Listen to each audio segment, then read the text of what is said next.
Gold. Are we on? Okay, we're on. Okay, thank you so much for coming to the last panel of the Web3 Music Summit. It's been a pleasure working on this the past few months and bringing so many cool people on stage. So I really appreciate you guys coming and tagging along and being participate of this program. We are going to be talking about community, which has become a buzzword within Web3 and the space lately. It's been used a lot. It's changed its significance quite broadly. So we're going to be talking about that and also about some very cool community case studies that we have here. Do you guys want to introduce yourselves and explain a bit more on what you do? I'll go first. Hey everyone, I am Kat and I'm the community lead at Water Music. If you haven't heard of us, we are a research collective and community dedicated to the intersection of music and technology. So pretty relevant to everyone in the room, I would imagine. We have carried out 3 collaborative research seasons so far where we produce research alongside our community, and those are focused on Web3, the metaverse, and creative AI. So those are kind of the 3 main topics that we focus on. And yeah, we're a community of around 2,000 music industry professionals, builders, insiders. Definitely recommend you check out our research if you're not familiar with us already. Hi, I'm Deniz. I'm here today as the community lead at Protein Community. Actually, I'm not going to do the protein pitch, but just a bit more about me so you can understand why I'm here. I have a background in communication and digital culture studies, and I had this 4-year experience in a design consultancy, which I was kind of equipped with these human-centered design tools, strategic design, service design kind of things, just touched upon it, and found myself at a community that actually I co-designed and implemented. It was a community of practice, actually. And then Web3 happened. I did it was a very popular tweet, actually. I quit my job and went full-time Web3. Literally did that, became a freelancer, and actually Protein Community was my first community. And then I became the community manager there, and now I'm the community lead. And Protein Community is let me get this straight, is a future-focused culture makers. That's very wordy, but we are a community built upon a 20-year legacy of an existing brand, which is an agency in London and Shoreditch, and also an event space and a co-working space, again in Shoreditch, London. So we're not quite new, actually, but we're new in Web3, let's say. Cool. Hi, everyone. My name is Bas. Started working in music probably a good decade ago, working with streaming services, being kind of product leads, getting into kind of deep into the tech. Then started a newsletter now called Music X, which is about innovation in the music industry and music sphere. And then for the past 2 years, I've been working with Colors, which is a kind of music curation, music discovery platform, very well known, I think, for its kind of YouTube flagship shows with artists, where artists come to perform a single song. And we try to feature we say it's a stage for non-ordinary expression, so we really try to have maybe some unexpected type of artists in the curation. Yeah, and then while at Colors, got into Web3, although I'd been part of kind of blockchain discussions for quite a few years, but it was not kind of the blockchain discussion before was quite different from what we call now Web3 with NFTs and communities and DAOs and all the things that we're going to be talking about. So yeah, that's briefly myself. Yeah, I'm always bad at intros. I always forget really basic stuff. If I'm moderating, I always forget to intro myself, which maybe you should. That was what I was about to say. I got so excited about moderating these that I forgot to introduce myself. My name is Alvaro, and I'm GUZZU's community lead as well, and I've been working there for about almost a year now. So yeah, really excited to kick off this conversation. I'm wondering where to start, because there's a lot to unpack here. But I'm wondering if you could kind of give an introduction on how's your experience with your specific communities. I know, Deniz, you've released like a really big community report with Protein a few weeks ago, and I would love to hear about that. And yeah, if you want to get started on that, Sure. I think it will be great. It's a huge question. Maybe Yeah. I think I need to give a little of a background information, actually, why we did report. We normally don't do reports. I mean, every season we reinvent ourselves because, you know, like there's this idea of seasons in Web3, which I have no idea where it came from, where Me either. I have no idea where it started. Why? But everyone refers to everything as a season. It's pretty interesting. And like, there's so much thing going on around the season. Like, you have to re-strategize. I don't know, like make plans for the three. It's like building and dismantling a company every 3 months, which is very time-consuming. So we have these seasons where this season we decided to, I don't know, like we decided to not call ourselves a DAO anymore. Maybe that's also another question, but we are a tokenized community, and we decided to kind of steer away from the impact DAO vibes that we were aiming for the first 1 year, and then we said, okay, we are a part of a brand, a bigger brand, which is Protein, which is a 20-year-old brand, which is quite, I don't know, like built something for like in the branding world and also in the comms and content world. So we said, like, why don't we kind of build bridges between these Protein entities, which is Protein Agency, Protein Studios, and then Protein Community also existed, but we were a bit of a outcast. And the report was actually our first partnership between Protein Agency. Protein Agency, they're amazing. I mean, they do a lot of community-powered consultancies for some big brands, and they commissioned us this report, so they gave us the money that I know it's very hard to find in the community space. And we said, why don't we make the topic community, which is a dirty word. I mean, we all know that, like, we hear it a lot.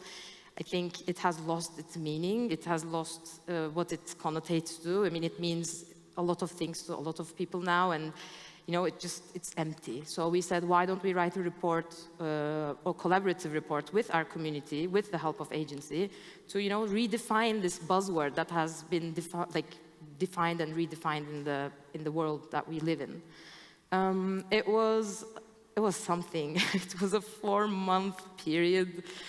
It was definitely a best case study for community-powered collaboration. We onboarded around 10 members, and we, with the core team and some PMs and, like, yeah, a lot of HRing there, we did a collaborative kind of research. I mean, it was something. It was the methodology was. We invented the wheel again because we just couldn't. We actually cheated from Water and Music and Radar, and it really didn't work for us, so we found our own methodology. And so the process was even the best part of what a community is. I mean, we all became very good like comrades throughout this 4-month period. It was very intense, 4 months. And the learnings, I just don't want to skip any learnings. If you want, I can give you some, like, what happened in this. So,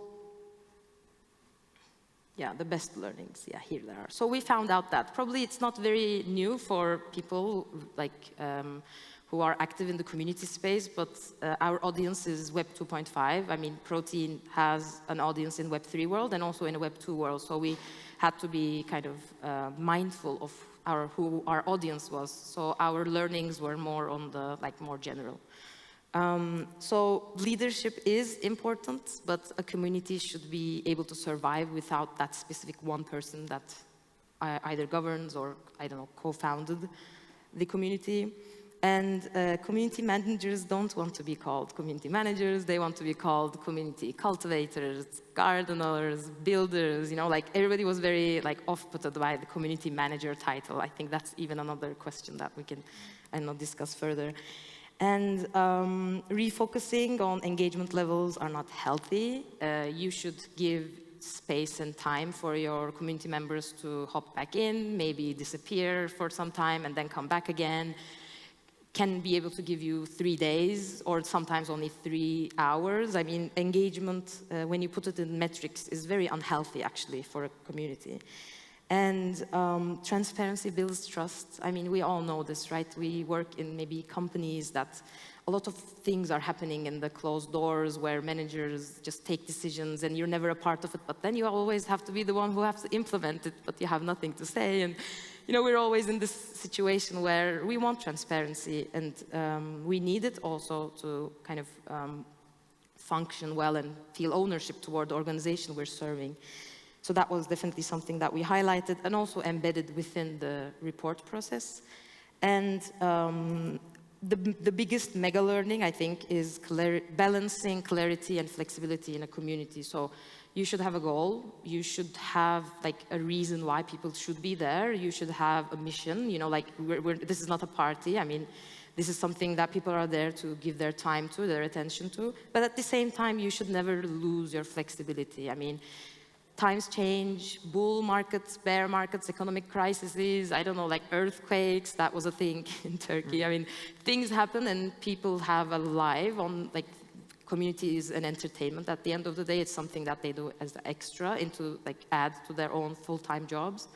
So you should, like, kind of, the community should adapt to the needs and emergent needs of the members as well, because they can change and fluctuate anyways. So that was kind of actually that's like a 130-page report in like 5 minutes. Yeah, no, I mean, that was like definitely like a good summarize of everything that you guys researched. Nice.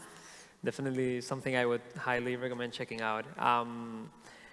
Something that I thought about when you were presenting the kind of like the takeaways of the whole report was that I feel like community is super slow cooked. And we know that.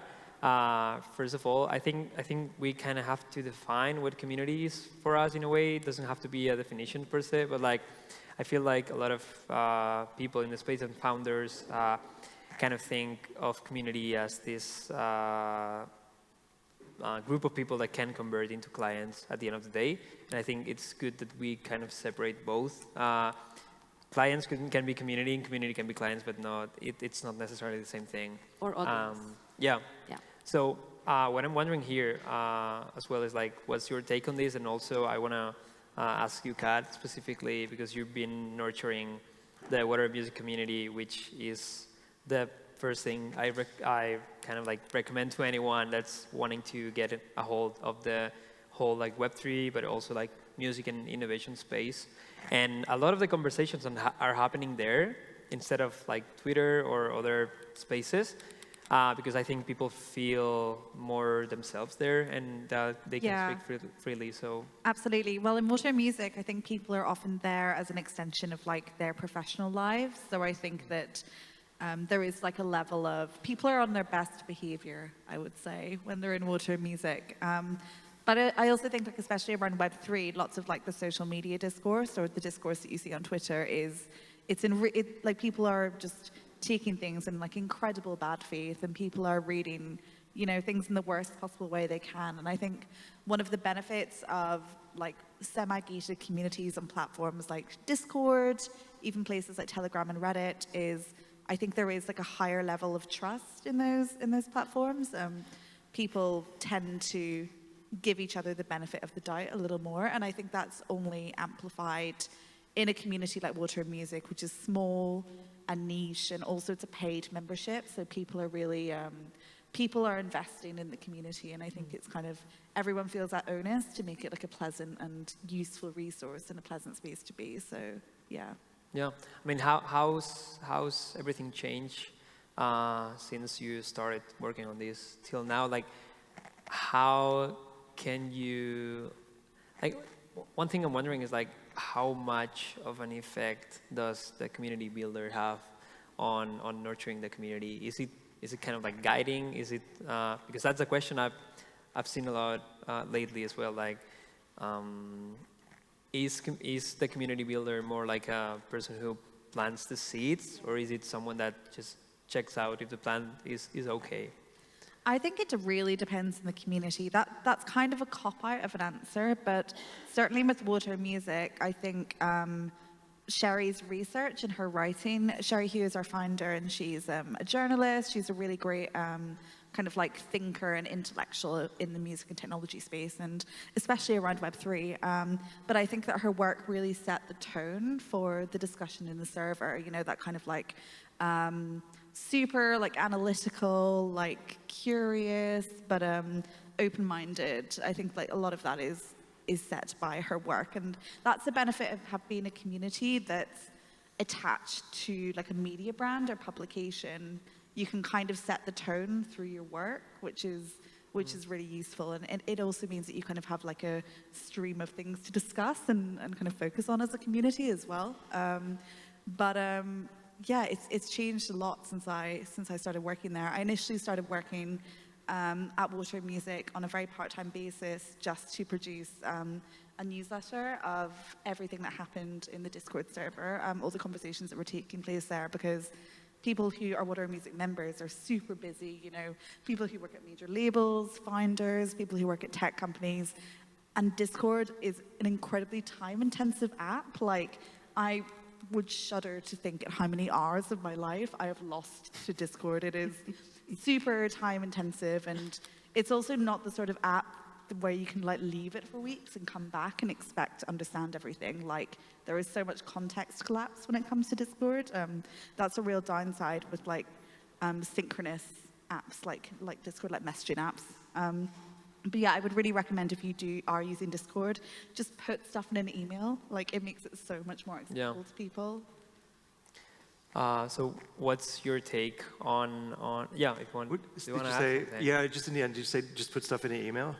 Because like for me, like one really cool example, I mean, so we could get to it later, because I'm also like part of Water Music, and also have been like a contributor to some of the research and reports and stuff like that.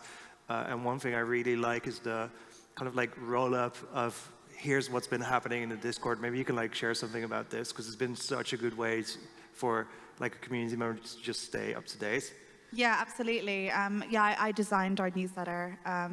It's really interesting. Over the years, we've experimented with various ways of automating putting together this newsletter. And ultimately, you really need like that human curation.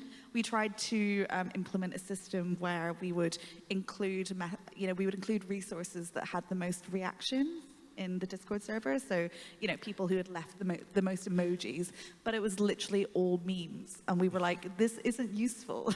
So you really need someone to just like check, kind of comb through what's being shared and just add that context that, you know, people will miss if they're not like a loser sitting on Discord all day like I am. Now there are AI tools, by the way, that literally summarizes the whole channel discussions and give them in paragraphs. That is, yeah, I've tried out one of those as well. It didn't quite hit for us, unfortunately. Yeah, it didn't really make sense, the stuff that came out. Not there yet. I'm always open to, you know, automating myself away. Like, you know, wouldn't we all love to just automate our jobs completely? But yeah, it's not quite there yet. But okay.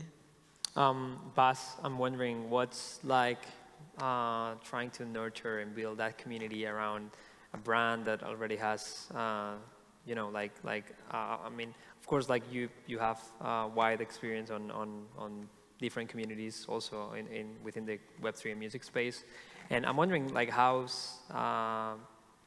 do you enter the Colors brand, and are like, okay, are we kind of like creating a community from the scratch, or do you leverage kind of like the brand there? I also know that you guys are leading towards DAO system, so I'm wondering, I'm also curious on that. Yeah. Okay. Sorry, that was a lot. I've got to, I might need like, I'm just trying to figure out if I can do this in like under 5 minutes, but like with permission, I'll go. So actually I joined Colors as like, my title originally was like community platform lead. The idea was kind of like very basic summarized idea was we want to build a platform for Colors' community. So I came in, and first we had to like really define, what do we mean? Who do we mean? Is it the artists that are on the shows? Is it the people kind of around them? Is it the kind of fans? Which part of the fans? Is it like people who want to be like more involved, or is it like the general audience that we're referring to as community? Because not that long ago, it's changed kind of, but like community manager up until probably 3 years ago, basically you meant social media manager, but I think the social media manager is very, I think you can talk about community when people don't just kind of interact with you and the brands, but they also connect to each other, kind of independent of you. So think of like a house party when like the first guests come. Let's say nobody knows each other, and the first guests come. They're going to depend on you to like kind of keep the conversation going, and intro them. Wouldn't it be a better name for community manager for social media, like content manager? Just say social media manager, yeah. Or yeah. Like anyway. So yeah, whatever. Just getting deep into like what do we mean with community. We also did like kind of research into what does community mean to the various people in kind of like the wider Colors audience and things like that. Interviewed like a bunch of artists. So like a lot of kind of like user research, as it can be called. And one of the things that we wanted to do is we want to be like, as a brand, we want to be really good at curation. And curate in like a meaningful and an important and impactful way, as kind of globally inclusive way as possible, and that's a real challenge. And we realized like over the years, Colors has built up this massive like kind of global audience. Just like we can learn more about like other places in the world, and the kind of ethical dilemma that especially like the curation team had was like, if we're gonna ask kind of the world to curate with us, it's kind of like we're asking for people to do like free work or something like that. So this was kind of like a little like puzzle to solve, and at the same time I was kind of in my free time in kind of still late pandemic evenings where you couldn't really go out, or it was not that fun to go out or whatever. Spending a lot of time just in like Discords and stuff like that, getting into Web3. And it's like, maybe, Web3 solves this, as the meme goes, or like maybe if we had some type of token or some type of a way to get the community involved, where if what this community is doing is somehow valuable, that they, at least by design, participate in that, and then we can think about like kind of things like compensation models on top. That's how the journey started. From there, it took about a year to actually like launch some type of community. There was quite a bit of puzzling to do, especially how do you set this up next to a brand? How do you attach a community to a brand, but also make it somehow independent or autonomous? Like, how do we create like a journey towards like a real DAO?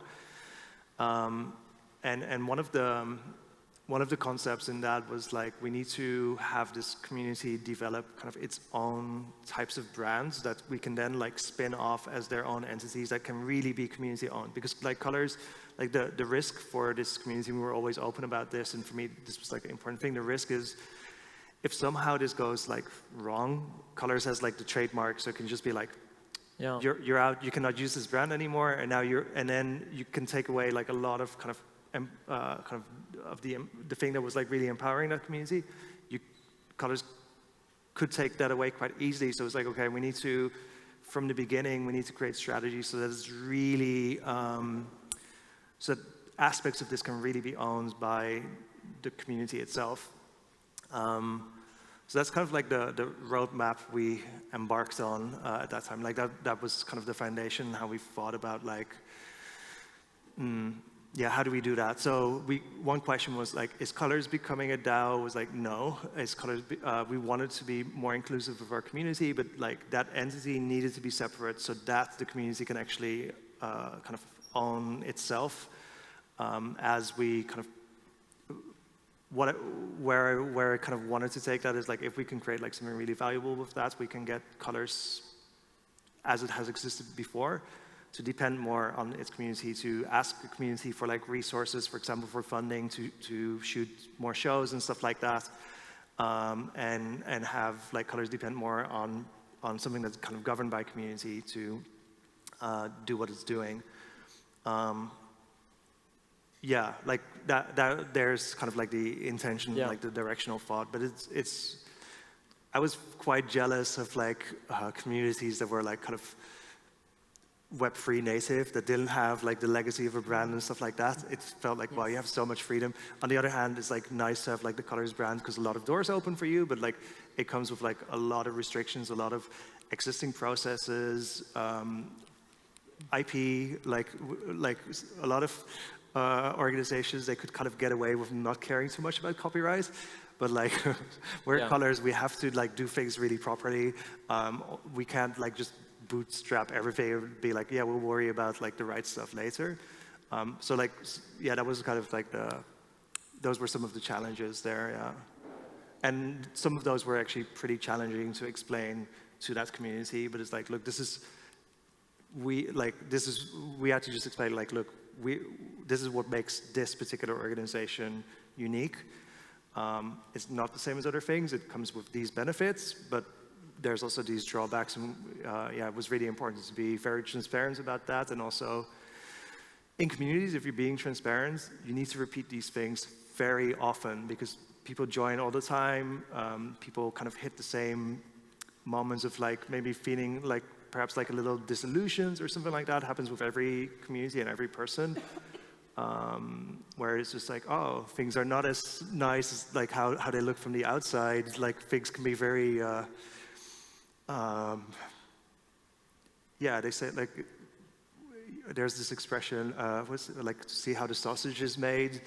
It's like, it's, yeah, I can pass, I mean, I've seen like good examples in both your cases, so maybe we can... Yeah, I actually have two questions, which might need a long answer, but one is for Deniz, like how did you encounter the same problems as Bas? I mean, building on top of the Brain agency, which is also an established and well-known brand as well. Yeah, this is a problem that we had to solve in season 4.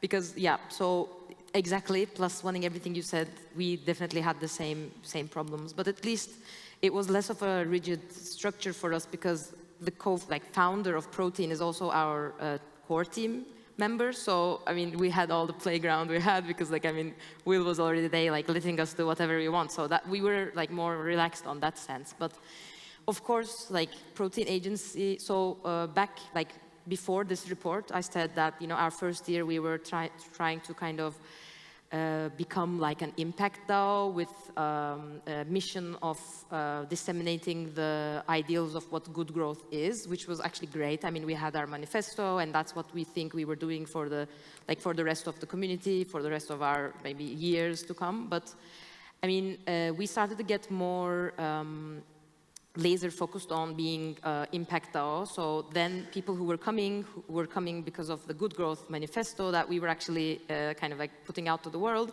But of course, they were also asking, like, if you are for good growth, so like kind of less extractive relationship with nature and with people, then why is Protein Agency doing like a client job to Nike? Because like there's this, you know, like, well, who are you then? I mean, if your community is saying that, you know, good growth is like how we grow, then like there is this, like, then why is agency? So like, it was a very tough question, and they were right, actually. Our community was completely right in questioning it, and we didn't want to lie. I mean, we even, as the core team, were like, yeah, this is a very valid question that we really have to, like, say something about.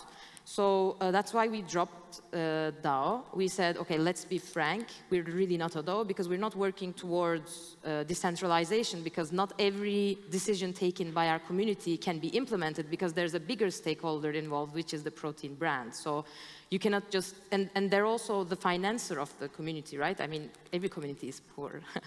And we are a part of Protein, and that's like something we can't deny. We're not economically independent. So being like that economic independence and also having the brand name, like there are some decisions that you just cannot take on your own as a community. So we acknowledged that and said that's why we're dropping the DAO language. You know, we're dropping, we close down our governance team. And we said, okay, like, sorry, I mean, community, like, you were right. We had to be frank with you. We had to be, like, transparent. Yes, some decisions we can't implement. And yes, we're financially dependent to the brand. So, like, some decisions will be, like, we will be as transparent as possible, but some decisions will be taken by the core team, because the core team is, like, speaking with the rest of the protein ecosystem and are in, like, and in the know of what other stakeholders, like, how they're involved with the decisions we're taking. So our community actually took it quite well, and they were like, you're right. Like, there wasn't, like, big discussions, or like, some people left, of course, because they were there for good growth, and we said that, sorry, we're now more associated with our brand. And that's okay. You should always be fine with people leaving and coming and going, and that's why we didn't take it personally. But that's exactly the story where we dropped the DAO language, because we weren't doing justice to it. And if you can't do it, then drop it, you know? Like, we didn't want to be we didn't want to act like a DAO and not become a DAO. We want to be, like, practice what we preach, you know? Like, this is what we are, this is what we do. And that also built trust with the community as well, and just being transparent about it. I mean, what I'm sensing here is that DAOs are very difficult systems. Yeah. We all know that, but more so if they are involved with brands that are not independent on themselves, and also if they are not like fully crypto funded. And I think that's something interesting that Water Music has, that it is independent, but since it's also kind of, the start was kind of more like a media outlet within the non-specifically Web3 crypto paid subscription. Do you think that helped with establishing how Water Music works, and also, like, what's your honest take on how a DAO case study, like real working case study, is? Yeah, I always say that doing a business as a DAO is like doing business on hard mode, and businesses are hard anyway. So I think it's something that people should think very carefully about before they commit themselves to. And also, I mean, the DAO label has almost become more of a marketing thing, I think. Like, it means so many different things to different people. It's almost like, yeah, it's just kind of like a signifier more than it is. Like, it doesn't really say anything concrete about the structure of an organization or a community anymore. In terms of Water Music, so Water Music has been around since 2019. It's, it started as basically a newsletter that Sherry used to finance her freelance writing and research. And then she started the Discord server, and I suppose the community aspect grew very organically, and it almost overtook the kind of like research. There are plenty of people who just interact with, like, the Water Music Discord server and never read a word that we write, which is always really interesting to me. Do you have the opposite as well? Yes, we do. So we also have people who are, you know, super busy, you know, label executives or artist managers who just, they'll read the emails, but they don't have time to check the Discord server. So, but plenty of people who are from, like, they're crypto natives, like Web3 natives. They spend all day, like, they live on Discord, so it's even more natural for them to just, like, check Discord notifications versus, like, their email inboxes. So it's interesting. Yeah, it's really interesting. Like, the Water Music community, even though I would say we're relatively niche in terms of our remit, like, the intersection of music and technology is, it is niche, and we cover, like, especially since we have, like, a focus on emerging technology, it is, you know, pretty niche subjects that we're dealing with. But there's still such a huge variety in our community. Like, there are people with all kinds of, you know, priorities and perspectives. I think it's one of the few, like, really, like, truly multidisciplinary places in the music industry. I mean, I know I'm biased, but the music industry is so siloed. And I think it's really special that Water Music is a place where people genuinely come together, and I think by and large take each other in good faith and kind of hear each other out. I think that's really special. It's obviously tricky for a community manager though, and it makes strategy very tricky because you have this, like, quite fragmented community experience where you have some people interacting with it like it's a Substack, and some people interacting with it like it's a Discord server, and it's, you know, you almost have to design different community experiences based on those different entry points. Yeah, it's definitely tough. I'm sure you guys have kind of had to deal with that as well. How it is working at community these days? I'm wondering. Is it? I believe it's hard, or at least harder than it was before as well. But maybe everyone thought like it was like more needed, even though I think it's more necessary nowadays. Yeah, I'm wondering like how's that shaping and how not yourselves only, but I know you. For example, Kat has a lovely community gathering kind of group, so therapy. Yeah, So I love that. I'm wondering, like, what's also what you hear from your peers? Like, what's after the hype, after the community buzzword hype? Like, where are we at right now? Is it something that can be elevated by other type of role, for example? I don't know. I'm curious to know your opinions. I think in the context of Web3, because like just a lot of the activity that was there just like kind of died down, including financially. Yeah. So, and that may make things difficult. For example, if you have community projects where people are working together towards a certain goal, and then there's like a release, and then that release, there's going to be like the revenue from that is going to be split across people. In like a year ago, no, yeah, like I guess more than a year ago, things kind of crashed. Yeah. Anyway, but like, well, whatever. Even like half a year ago, I think people were still thinking like, okay, we'll be able to like get some revenue with this. So people had this trust in, if I work on this, then probably at least I'll get something. And now I think the expectation is like you should probably not expect much, or if anything, in general. And there might be exceptions, and I don't know your situations, but. And it makes it a lot harder to coordinate people because it's basically become like kind of a volunteering thing, but then with the kind of provenance, the kind of like proof of ownership that you were like participating in this and having like kind of the on-chain connection to it, that's all cool, but like ultimately if you're doing like these kinds of projects and asking for people's contribution, you're asking for like real commitment, but there's no way to actually like enforce the commitment, and like one of the motivators is just like not there anymore. So I think definitely things have become harder. I mean, there's still thriving communities in like other spaces, but like I think in Web3, yeah, it's like running a business on hard mode, like, yeah. Something I wanted to mention. Yesterday, we had Austin from Meta Label say that on one initiative they were working on like a few years ago, they had kind of like a time bank, and people were like just putting sticks on how many hours they were contributing to the community. I think that's interesting because I'm also very interested in how do you retribute those members, because it seemed like with Web3 you could do that with tokens or NFTs, but I feel like how do you detach the work, or not even kind of like the community lead who's more in touch with the core team, but of just pure contributors and, I don't know, Discord moderators, and that's a thing in the crypto space. And I guess for people here that are also from the music industry, they might not know, but imagine if you're like, you have an artist Discord server and fans would manage that. I think a very interesting example for this is kind of like K-pop communities and landscape, which fans are basically working for these groups for free. So I'm wondering, like, what's your take on how to retribute these people?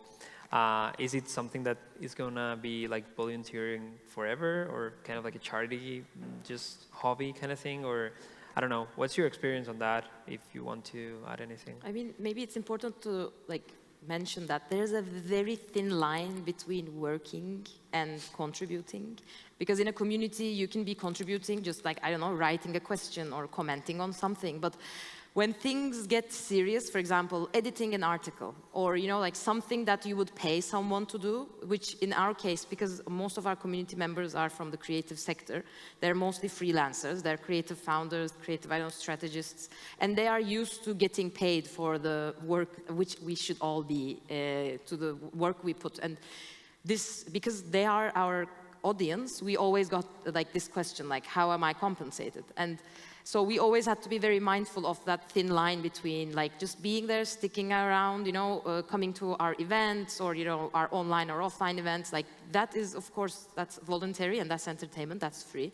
But the moment we ask for their hours on, I don't know, writing a proposal or, I don't know, coming up with a specific design of an initiative, we had to find the means to actually compensate them. In our first years, this was a big problem because we didn't really know how to compensate people, but or the ways and or which people we should be compensating. But with time, we understood what we should be compensating people for, and so our report process was like that. I mean, with this report, we compensated our everyone who was a part of it, and also we kind of included them in the retroactive funding, which is when we, I think today is the last day, no, it's today is the last week that we're actually selling our report.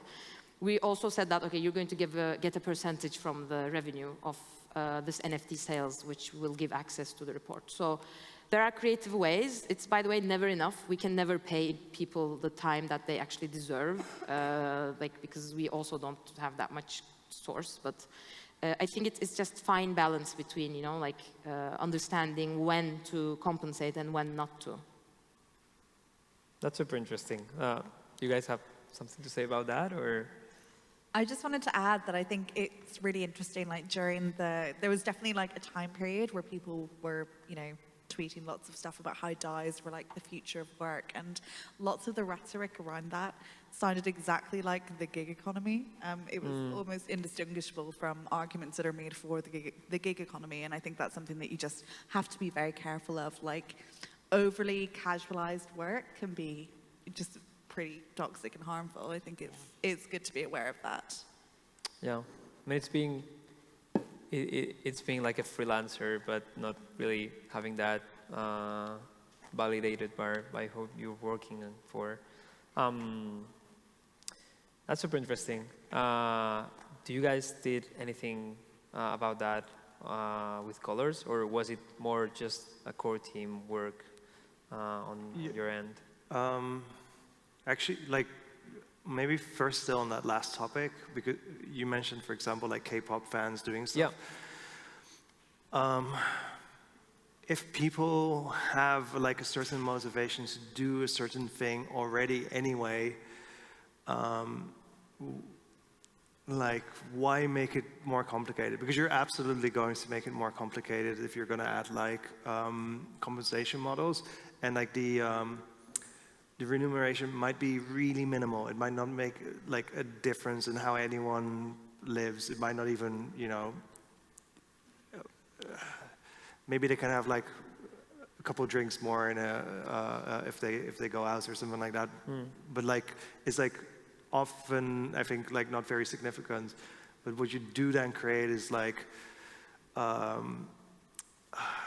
of structures. People start caring about that instead of the reason why they're actually there, and then they'll really want to get into kind of the governance. How does this work? But there might not be something that's actually worth governing yet, because if and so I think it's very important to think about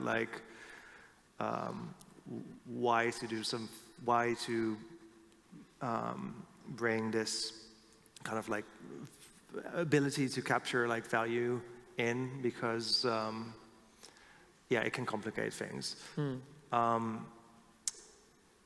In our case, one project we worked on, we ran a bunch of kind of curation experiments, and one of the more involved curation experiments that was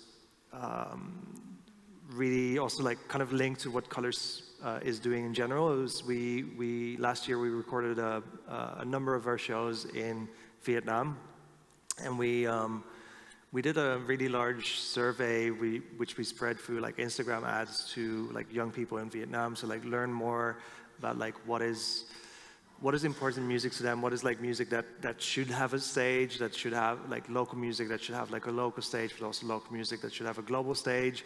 And we also asked them about like various other topics. Anyway, from the music things, we created like a big database. And then we, with our community, we were like kind of filtering through that and like having regular kind of like listening sessions and things like that to kind of curate kind of like community recommendations for the curation to Colors' curation team.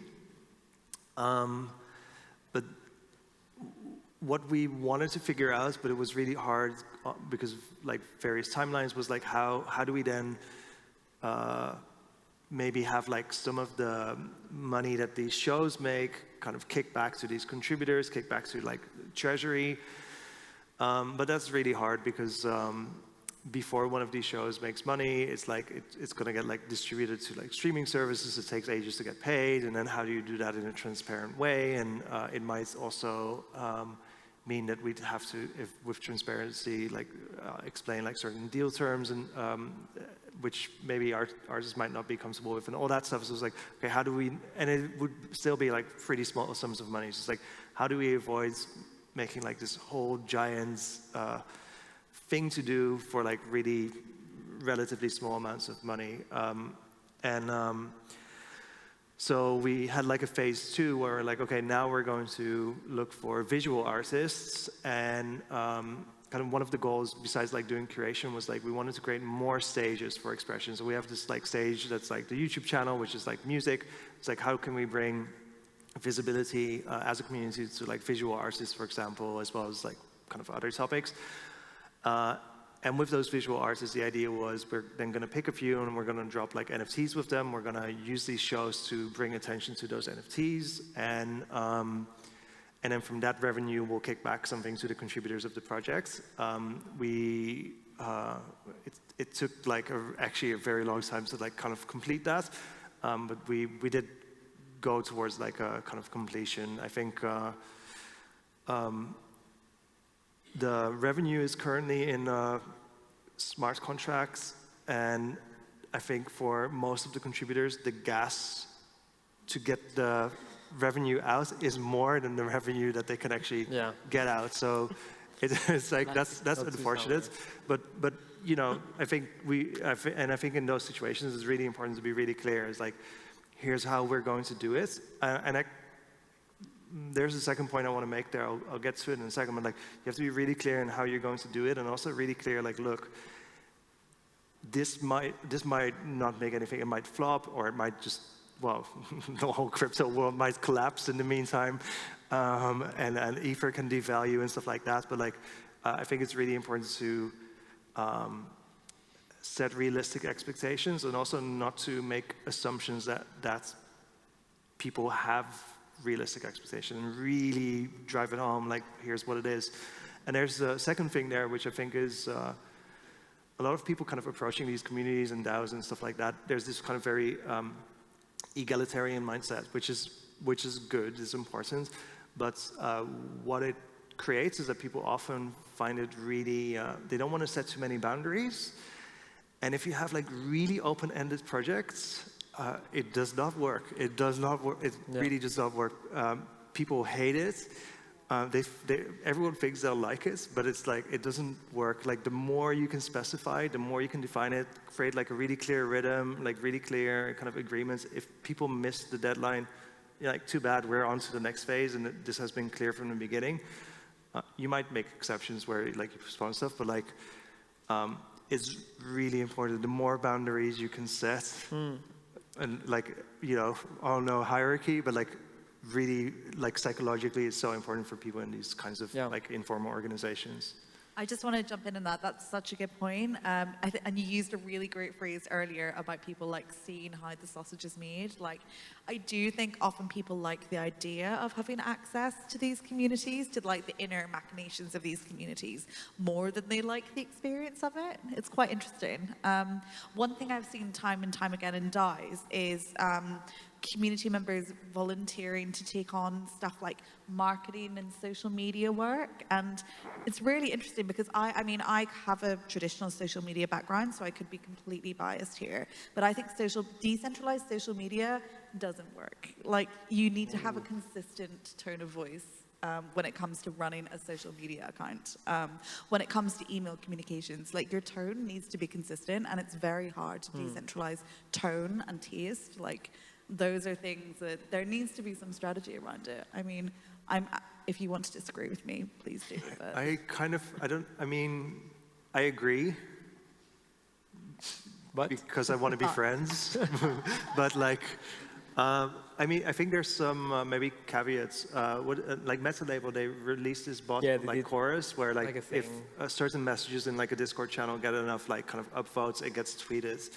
And I've also seen, for example, around like Songcamp, like certain communities that have like a really clear vibe, and this vibe is almost like a meme. And I think it's like there you can get to this kind of like headless brands concept that I don't want to get too deep into, but like if you're kind of collectively curating a meme, but like I think Water and Music kind of unfortunately doesn't have the freedom because it's like it's like a professional community. I completely agree that headless brands work really well when it is vibes based. At a sentence level, that's actually difficult to execute. I think it's easier to decentralize an aesthetic and a vibe than it is to decentralize at a sentence level, like tone of voice through writing. Yeah. Okay. Yeah. And I don't want to get too much into like governance, but imagine having to kind of like approve and vote for every post that you do. For like not just in social media, but like because the turnaround is not as good as we might expect. I'm kind of like to summarize everything that we talked about today. The space lately is feeling the tension of the bear market, and people are, of course, having like thousands of existential crises. And I think it's good because a lot of stuff, like a lot of toxic stuff is going away, and a lot of cool things. I think we'll learn a lot of the state we are on right now. So I'm wondering, I want to hear like maybe like 1, 2, or 3, whatever you feel like sharing, like best practices for community building, community nurturing, whatever, like being there with a small group of people that's not only just posting on social media, but it requires like a more slow-cooked approach. One that I would say, and that I try to apply on something really cool we're building on at GUZZU that includes different contributors and kind of like an artist cohort, is trying to under-promise and over-deliver in that sense, like, and this will probably be very, very much well received by the people there in the community. And I'm wondering, like, what's your advice on, or what's your something that you cannot miss or you cannot do? I don't know who wants to start, but well. I think I mentioned like a couple of things just now, but like one thing, since I imagine there's like people also thinking about like when you use the word community in music, it's often about like artist fan communities. I think it's a really big undertaking to set up a community as an artist. You're going to spend a lot of time, especially if you're not like consistently able to like fill rooms, if you're not like kind of having like an upward trajectory. Oh man, maybe don't spend your time on that. Like spend your time on your music instead, and just networking in your scene. That's the community that you should care about. But then second to that, it doesn't have to be a fan community. Like you can bring together like your collaborators in the community and their collaborators, different artists, visual artists, like build like a pool, build a scene. I really think scene communities are have a lot more potential, and like if you have that, then you can also like bring kind of like the fans in, but then there will be like a lot of people to kind of to create like the activity for why people are there. So it doesn't all depend on like one artist. So I think this is something that people should think about. If you're thinking to start like a community for yourself as an artist, maybe see if you can do it with like, maybe start with like more artists, because that's, I think in most cases, probably kind of better use of your time. Like, and then with like fan communities, just focus on like being able to bring them into a room, because I think that's like still one of the most important. Like that's, if you cannot do that, like all the other things are going to be like really hard also. Yeah, so like just makes sense. Basics, yeah. I think for me, and which I also brought to Protein as well, I think for us, it's going to be more specific, but onboarding, we give a lot of attention to it. Okay, let's say you decided for a reason or not, you started the community. I think the first and most important thing that you really have to spend time on is onboarding, because I really think that it is a make it or break it moment for any community. I really am a keen believer in taking time when onboarding people and really giving them all the information they need, because then they have these specific questions and then they come to you and ask again, and the same person, another person comes and asks the same question. So in general, just onboarding them to a community is quite important. So that's why we kind of, we have a cohort-based onboarding journey, which takes you 5 days to actually onboard to Protein, because there's so much to cover. But of course, like I'm curating the knowledge or whatever that person might need throughout his or her journey. So for us, I think we're quite, we give a lot of importance to onboarding, because also our audience is not fully Web3. We have Web2 audiences as well, and people don't know what a wallet is, and it's okay. So we also try to encapsulate them, take them in, make them feel welcome to our community as well. So our onboarding is not just a Protein community onboarding, but also kind of onboarding to Web3 at the same time. So that's why it had like very positive reviews from members, and they really enjoyed this 5, sometimes actually it was 10 days, but now I kind of shortened to 5 days. So I think, yeah, onboarding, you really have to spend time to that, to have cultivate a healthy community. I would say before you launch a community, have a very clear idea of who is going to join that community. Ideally, it should be like someone you know and can like pull up several examples of. And I think this advice like is generally applicable, but especially if you're launching a community around a product. I see so many people launching communities around products, and it's like, be realistic. Who is joining this? Like, ideally, your community should like Baz said, like capitalize on already existing behaviors. Like, if people aren't talking about your product like at the pub on a Friday night, then they're not going to want to join your Discord server. And it's really funny, like so many people hold up Notion as like the gold standard in communities formed around products. But I think just assume that your product isn't Notion. You know, it's so much harder to form a community around a product than it looks. I would also say, I think with lots of online communities and with lots of Web3 communities too, definitely explore like hybrid elements to your community. So like, I think it's really important to bring together people in real life as well as online. Like, I think with just a purely online community, you will like hit a wall in terms of like how positively people can associate with your community. And I think you can really extend the life of your community if you do have a hybrid element. These are very great takeaways, I have to say. Hopefully we had like a small counter here to count like how many times we said community over this last hour. But you're taking shots every time we yeah, say the word community. Exactly. We have to do that. It's like a lot of vodka in that glass was nearly finished now.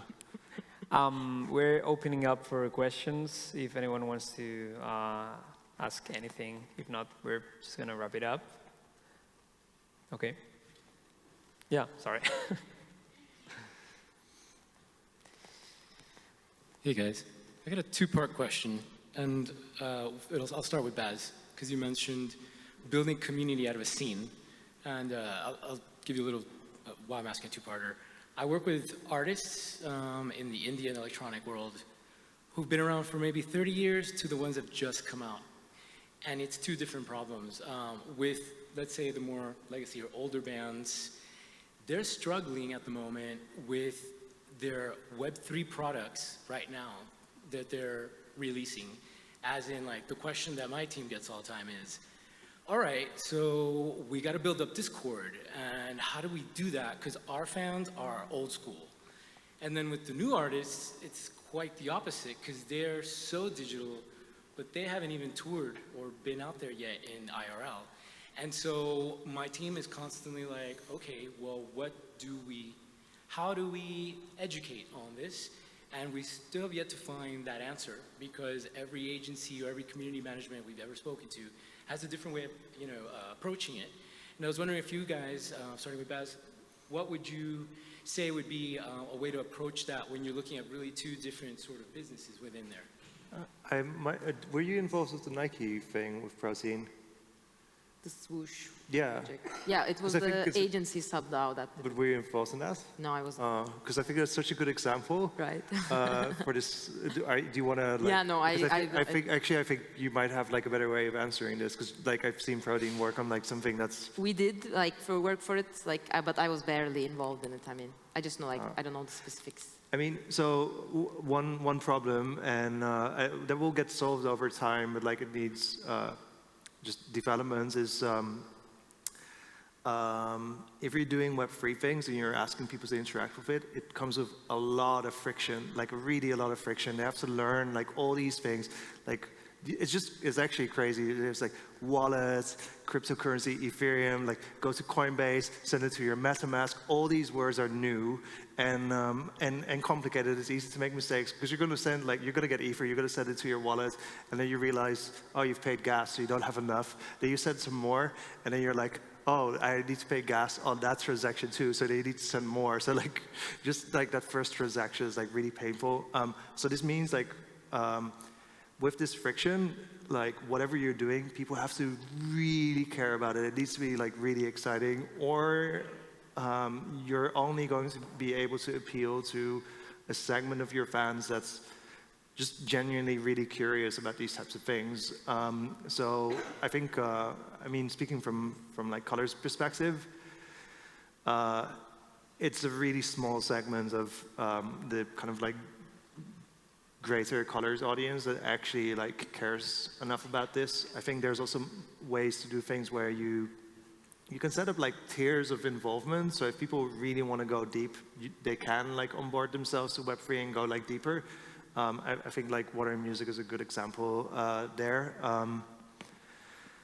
Yeah, and then I mean also partly just it really depends. Like every artist's audience is different. I think in general, I think there's a lot of value in just going to where the fans are rather than trying to take them somewhere else.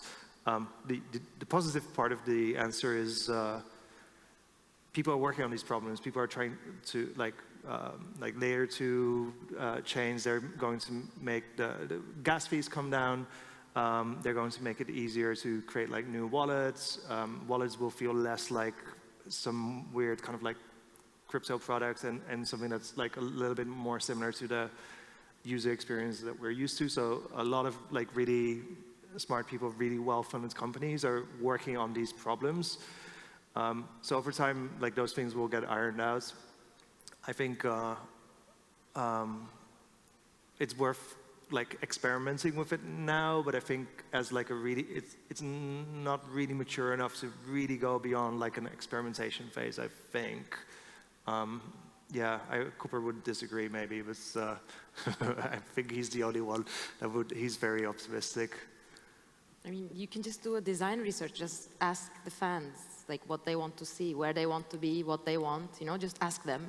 I think what I really like about design research is that like when you just actually interview 20 people, you understand who your community is, because when you synthesize those learnings of like the moments you have with them and the one-on-one conversations, at the end you understand who they are and what they need and what they want and what they don't want. And then so you design the community according to those, and just keeping, that's like human-centered design practices come there. You you shouldn't be guessing what your audience wants or your member wants. Like first go and ask them, and they would say what they want or what they don't want or and that's actually the most straightforward way to actually. Forget what I said. That's the answer. Yeah. Also, Noel Gallagher just sold out an NFT collection today, so there's always hope. Yeah, wait. Thank you. Okay, so I think we have to wrap it up, but before we finish, I wanted to know if you guys want to highlight something, projects you're working on, or where people can find you online or on chain. I'm most active on Twitter. You can just Google me and find me on Twitter. I want to highlight Songcamp. I think it's an amazing kind of music community. They've done really cool projects. That was my way kind of into Web3. As well as something called Heads DAO, H-E-D-S. I think they have a really interesting curation model, but worth researching. I think those two are really interesting if you want to dig a little bit deeper into interesting communities besides protein and water and music. I mean, my Web3 name is din.eth. I'm din.eth on Web3, and you can find me on every platform. That's the idea. But I think if you really want to dig deep into our report, it's now online. I think it's now we're still selling it, but it will be fully online next week if you want to wait. But if you want to contribute to our contribute financially to the contributors, you can download it, buy it. Mint it, sorry. Well, actually, you can buy it with a credit card. So it's proteincommunity.xyz. It's a 130-page report with a lot of insight on how to build healthy communities, which is something that we should all be mindful of. I think that's, yeah. You can follow me on Twitter at Kat, K-A-T, Olivia94. Yeah, I'm definitely a serial tweeter, so I will be on there. And yeah, please check out Water Music. We just published a huge in-depth research report on how AI is set to reshape the music industry. So if you're one of those crypto folks who are pivoting to AI, it is the report for you. And also, if you're a community manager, hit me up and I will give you a link to my private Discord server called Community Manager Therapy, which is where we bitch about being community managers and just vent, and yeah, it's a safe space. Sounds good.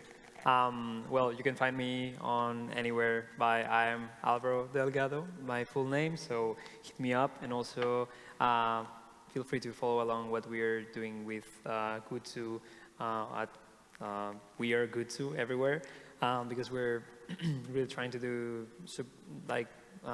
interesting stuff, specifically also within Spanish-speaking communities. So thanks for everyone for listening to our big rant about community.